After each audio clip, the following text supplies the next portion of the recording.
Diary of a Sociopathic Mother-in-Law Next Door entry. Today's date is Monday. Actually, it is Monday. What day is it? 7, 8, 9, that's the 10th. Monday the 10th of November 2025. And where were we? In the bringing the story up to date. I've spent four and a half hours with her, getting everything packed up and shipping it out, packing it in her car so she can unload it at the other end at the ATM's house. 4.5 hours I spent doing that, having to organise our life like you do for a child. And there's only a little bit left to do. So she came back the following week, the following Sunday at lunchtime, and finished up the job. 45 minutes, a couple of runs.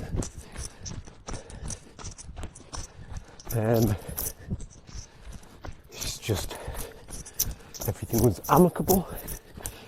It's strange. Oh, actually, I forgot one thing about the 4.5 hour bit. At the end of that day, when it was time for her to leave, I knew she was going to do this. I knew she was going to try the old fake husk hug, like what she tried. She's never, ever, ever hugged us in my life. I have her once or twice. Anyway, I knew she was going to try the fake husk hug. At the end of the day, now, she was driving her car up the drive each time so it could be loaded, and every time she drove her car up the drive, I had to turn it around, do a 3-point turn on the driveway because it's quite tight and I don't trust her. There's other vehicles on the driveway. So anyway, this last time I was turning the car around, I knew she was going to be standing at the doors. I got out, and I knew that's the opportunity she was going to use to do a fake husk hug. I can read it like a book. That's exactly what she did. Exactly what she did. So I didn't want to betray the beacon. There's no way I was going to give her a hug back. But I didn't even want to have any contact with her. Felt like some sort of betrayal to the beacon. But I didn't really want to do a sidestep or anything like that. I just didn't want the awkwardness. It's like I can handle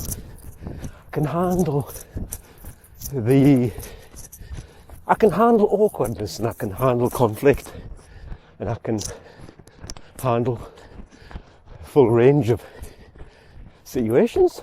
Fine. But I don't like being manipulated when I know it's happening.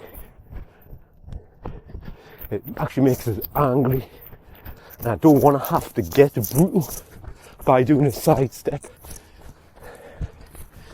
and having to make it really uncomfortable for her, even though she's got no empathy, she's got no real feelings, so probably wouldn't even be that much of a big ordeal for her to deal with a sidestep. But I just don't want to have to deal with it. Just go away. Husk. Why do you have to try and manipulate all the time? to give you some sort of satisfaction, the fact that you're going to give me a hug.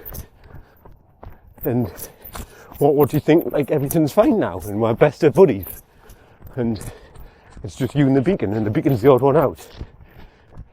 Do you honestly think that's going to happen? Stupid woman. Anyway, so I just stood there. I let her hug us, and I made like a gesture. It was the most limp-wristed hug I've ever given. Put it that way. That makes sense. Anyway, so back to the following Sunday. So this is the 26th of October. This was the deadline we'll give her to get out, or to hand the keys in. Certainly be out in terms of her physical presence and her personal belongings. So it's the 26th, she turns up, everything's amicable. It's like she's got split personalities, each one for each different occasion. You wouldn't think anything was wrong when she turned up and communicating with her. You just think it was a normal day, that she was moving out under, on positive, in a positive situation. You would just think everything was absolutely normal. I know that there's no point in making it awkward and difficult, but, at no point is she even acknowledge what's going on, like, as in, hey, well, I'm sad, I'm leaving, it's not the perfect ideal grounds to move out. I mean, I am happy with the ATM, but I'm sad that it's come about this way. And how is the beginning? How's she been coping? Is she alright? How's my granddaughter? How's your granddaughter doing? How are you doing, boogeyman? How are you doing? There's just nothing. So I think there's only 2 car trips required on this final visit. So she does the first one, and while she's away, I'm getting everything ready to load in for the final load. She comes back, I put the final load in her car, I turn it around for her so she's ready to go. Get out of the car, and I say to her, oh, and one last thing relevant. Pretty much every single thing that the beacon, well, it's the beacon and myself really, but pretty much every single thing that the beacon has gifted her that is still in her possession, she left. Everything from a like one of these cordless state-of-the-art hoovers, which cost good money. It was a gift. It wasn't a Christmas gift, birthday, no, just a gift. Everything from this state-of-the-art hoover to, fridge magnets and even the odd plant pot. You could tell she would. Now, when the beacon pointed this out to us, I was going back in my memory to when she was going around the lodge, pointing out what she was taking, and obviously not pointing out what she was leaving. And now I can say that's what she's doing. She's sifting out all of the stuff that has got any connection as a gift from any connection to her daughter, or as a gift from her daughter. It's like that is one big F you. One big, huge, massive middle finger to the beacon. She's literally throwing her gifts back in her face. returning. This is childish, apart from anything else. And if you just take that Hoover, for example, it doesn't matter how much it cost, but it was decent money. I think it was about, it's just to put it into context, I think it was somewhere between £250 and £300. But it was a good number of years ago. Might have even been 10 years ago. The reason the Beacon bought it was because she had been going on and on and on and on. It was like all of her dreams would come true. She got this Hoover, and sure enough, she treated that Hoover like a precious child. She would bathe all of the parts in comfort, clean it, look after it, give it the best possible life. She gave that Hoover more emotional support and care than what she did her own daughter.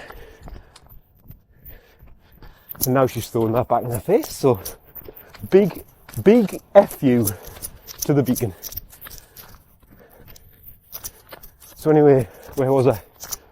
So I've turned her car around Sunday the 26th, and she's just about to get in her car and leave. The only thing she needs to come back for is with the removal man to pick up her bulky furniture, which I'll be storing in the garage. Other than that, leave, Husk. Be off with you. So she's about to get in the car, and I say to her, where have you left the key? Have you just left it in the lodge? And she starts stuttering. Like she doesn't know what to say. Yeah, remember, today was the day you hand the keys in. What about my other stuff? I said, yeah, you've got to. Yes, remember, the 26th is when you hand the key in. That's what I've been helping you do for these last 2 Sundays, is helping you move out all of your personal belongings. And we made it clear, 26, you hand the key in. You can have until the end of November to get a removal man in to get the rest of your bulky stuff. So I'm giving you free storage for another 5 weeks or so. All of this was explained to you, Husk. I even made you write it down. I don't think I said that on here. When I was organising this whole thing for her, talking to her like a child, because that's what she is. I'm actually saying, write it down. I made her write it down. All of these different key dates and rules. And I went back and I checked the bit of paper. It was still in the lodge. Sure enough, hand keys in on the 26th. So even giving her lines, even detaining her, giving her detention, and giving her lines, still didn't get the message through. This is what I'm dealing with. This is what the Beacon has dealt with all of her life. A totally immature child trapped in a husk of an adult's body. And so I repeated all of this to her. And she took one key off the key ring of her car key. All she had was her car key, and on that key ring was the main door key. I said, right, just drop the other one in, just put it through the letterbox. And she was like, and then she scooted it like she went off in a huff. It's like a child in a huff, because I've spoiled that game. I don't know what she was expecting. I don't know why it hadn't sunk in that the 26th was the day of handing the key in. I don't know why she thought, after I did the big move for her, i.e. the 4.5 hour job, and then I said just come back next Sunday, because I don't know why she thought I was saying that. I was saying that because that was the last day. She's got another week to make sure, even in her mind, that she's got all of her stuff. For example, what bulky furniture she's leaving or taking. She's got another week to decide what's going into the garage as storage and what isn't, and blah blah blah, and what's just selling. So I don't know what's going through her head. She just doesn't think. She's just stupid. But normally when you give her dates and reminders, she's like on it. It's like totally, she's like a clock. And for example, I said, just reminders the day before you need to come. She was coming the following Thursday with a removal man just to get a price. I said, right, so I'll need to be in, but you need to remind us the day before in case I forget. Because it's not top my priority. And she did. She reminded us the day before. Like clockwork. So how did she not remember the 26th? Is it just she doesn't want that to be true? Or is she expecting something different? Like, I'm not just going to ask for the keys there and then. Is she expecting to just take the keys home and the beacon has to come crawling for them? So she's still got something of hers. It's the last thing that the husk has got that is of any importance or value to the beacon. Those keys. It's our last lifeline to controlling and abusing and manipulating our own daughter. Maybe that's all it is. That's what those keys represent. So I said, give us that one, just hand the rest, stick the rest to your letterbox. Now, the rest of that day came and went. So was at about 1:15 in the afternoon when I took that key off her and said that. 1:15 in the afternoon on a Sunday, a retired person who lives literally 5-minute walk away. But the rest of that day came and went. And did any keys come through the door? I'll give you one guess. Did any keys come through the door? No. No. And so why? Why is she so obedient and compliant at sometimes and not at others? You have to give her baby steps and baby instructions. You have to give her a little spoon. Or some chew. Do you want me to chew? Do you want me to chew your veg before I put a little spoon in your mouth, Husk? Do you want me to just chew it? Do you want me to do an aeroplane? Open wide, here's an aeroplane, Husk. That's what you have to do. That's what you have to do with the instructions. So, no, the keys didn't come. So she failed. She failed on the first ask, which was reasonable. If you can be out any time, you've got till the 26th. And she had 2 weeks. And she couldn't do anything. All she could do was antagonise me, turn up with the ATM, have another argument, and have no plan. She doesn't know what she's doing. Pair of them are like children. I've had to organise the whole thing, beginning to end, and she's actually she made a decision and she ran away. I mean, I don't believe a word she says, but she ran away from home on the 20th of August. And she said, the next time she actually spoke to the Beacon, she said, I'm not coming back. So she must have made a decision on the 20th of August. Now that's 9 weeks. You've had 9 weeks to get out, Husk.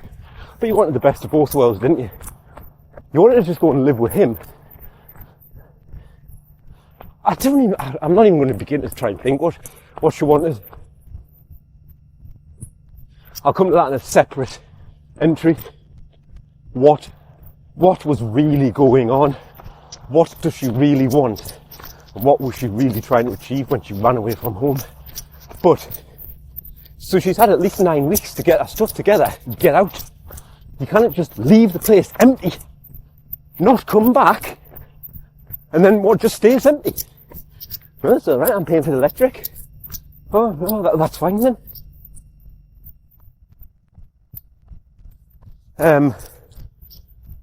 What was I going to say?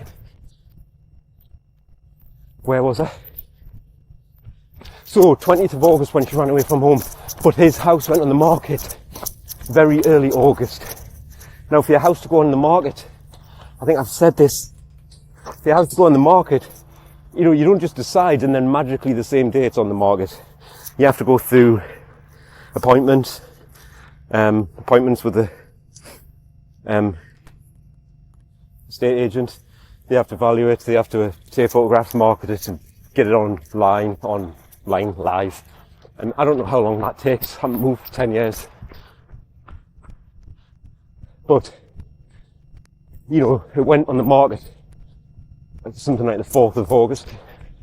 So you would assume that at least a couple of days before that, maybe even 3 or 4 days before that, is when the estate agent, when they contacted the estate agent. And you don't just contact the estate agent the day that you decide. Well, you don't just wake up one day and say, shall we move, pet? And then that same day you say yes, and then you ring an estate agent. There has to be a little bit more to it than that, so it's probably mid-July at least. Or who knows, but all my point is July, August, September, October. They've had 3 months. 3 months to actually get that stuff out. And then I've given them another month anyway for the bulky furniture, so that's 4 months. 4 months it's taken her to move out. You know when normal people move house in a day? What am I shouting at? Oh God. Well, you know, it probably takes a couple of weeks to pack your house up. But these are, you know, big family homes. This was nothing. It was done in 4.5 hours. Nothing. 4.5 hours of her time, and then probably an hour or so of mine to get the bulky furniture into the garage. So, you know, it's less than a day. So anyway, I don't know what she was expecting, why she had forgotten about the keys. She didn't hand them in, so the next day I had to ask her to put the keys through the door. And she did. She did whether I asked her or out, you know, I forcefully asked her. Like, give her a baby spoon. And that was another thing. When she left, she was like, oh, you'll have to tell us how much electricity you owe you. Because there's a meter. Goes in, runs between our house and her house. There's only one electricity bill, but I've got a meter, just a freestanding meter installed in the lodge, so it counts its own energy use, so you can separate the house from the lodge, so you can charge her exactly what she's using. She gets a discount though. So anyway, so what she does is, like you do with a direct debit, I told her after our first year, instead of paying different amounts each month, I said, why don't you just average it all, and then every month you're paying the same. And that's what you do with a direct debit. And at the end of the year, I'll just either pay you what I owe you, or you pay what you owe me. And she agreed. So when she's moving out in October, end of October, she wants to know how much she owes us electricity. And I think about it, you don't always, your balance is never level until the end of the year. When you're averaging your payments. So her year starts in February, March actually. She knows this because that's when she moved in. So the accounting year starts in March and we're in October. So what have we gone through? Fundamentally, which part of the year have we gone through? The spring and the summer. So who do you think owes who in this equation? We've just gone through the summer and the spring months. Do you think she's going to be in debit? Or do you think she's going to be in credit, where I owe her? Honestly, she's as thick as two short planks. But is she though? Or can she just not be bothered to think? Because, and I think she likes playing the vulnerable. She likes playing the vulnerable. Oh, I'm at your behest, boogeyman. I'm at your behest. Let me know how much I owe you, because I like to keep all of my finances in order, because I'm a good person. Please let me know. Well, she can't take me to reading herself and work it out. So I said, fine. I'm not playing a game. I believe she knows that it's more likely, it's virtually guaranteed that I owe her money. As the beacon said, it's probably just another test. Ooh, is he going to be truthful when it comes to money? Or is he going to rob us? Maybe it's a test. And she's got good insights. She has 50 years of practice. The beacon. Good intuition. So, I know, I'm gritting my teeth. I know that I'm going to owe her money. And I just, honestly, I hate the idea of giving her anything else. But, as me and the beacon have said, this is the end. This is just the painful last bit. So I did the calculations, and to my shock and horror, our £411. £411. Because she's so wasteful with her energy. I've been doing some sums since she left, and our house, which is a family, old stone built property, family property, gas, big gas boiler, and not the easiest to heat.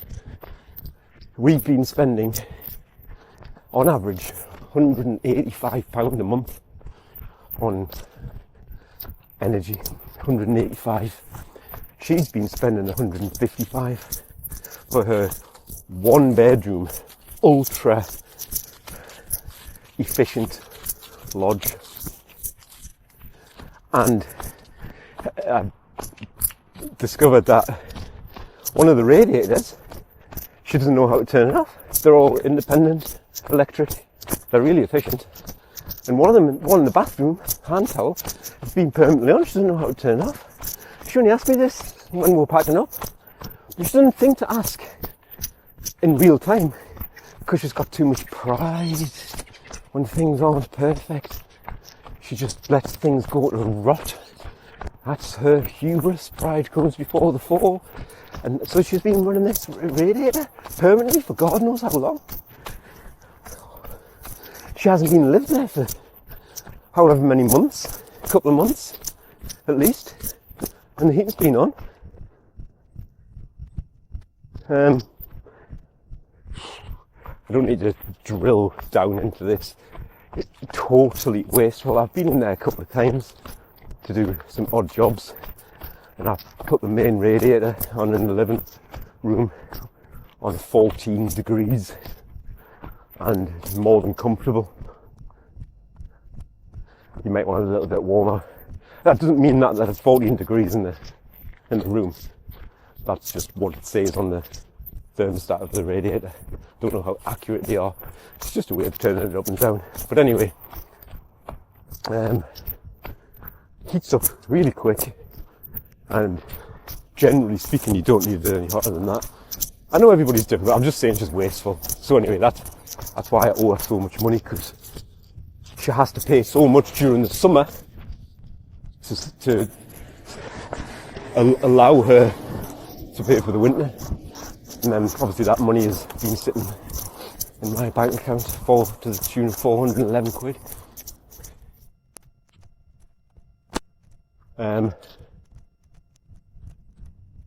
So yeah, now I've seen her a couple of times since. Well, once was at the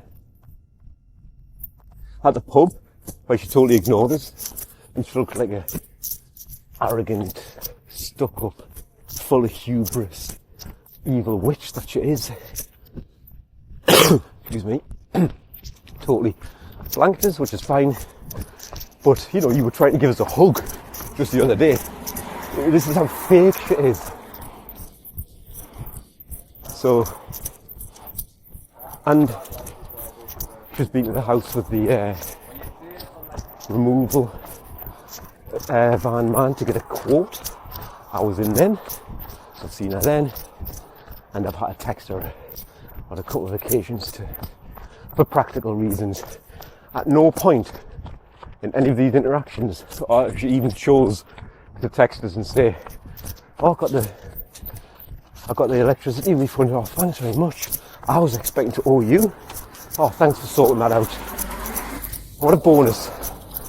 There's no acknowledgement. She doesn't even acknowledge that it's been done. So, this is how fake she is. Because I've passed the test, haven't I, Husk? You set a little trap, and you were testing us, and ding dong, it failed. I passed the test.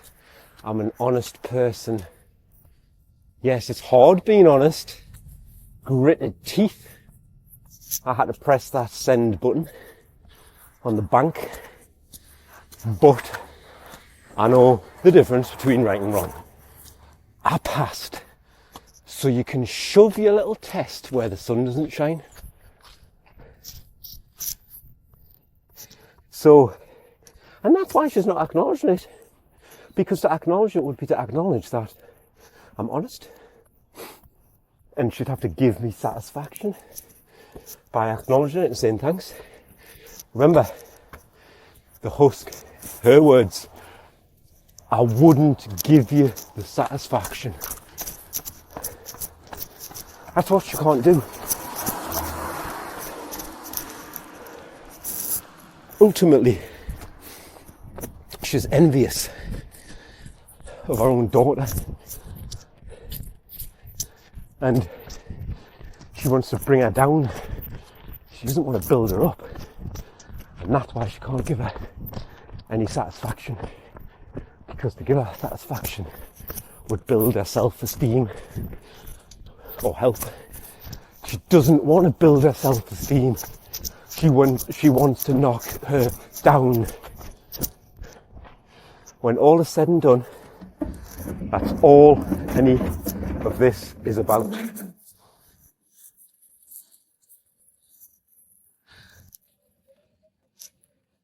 She's envious of her own daughter.